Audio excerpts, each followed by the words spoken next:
شوندر قطعته وسلقته، بصل احمر، بقدونس، رمان، برغل غسلته، اضيف له عصير ليمونتين، خلي البرغل يشرب عصير الليمون تتفتح الحبات عندي.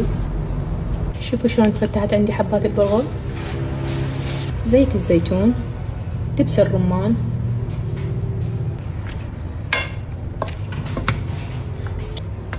وجهزت عندي سلطة شوندر. أنصحكم تجربوها، كلش طيبة ومليانة فوائد وتنفع للي عندهم فقر دم.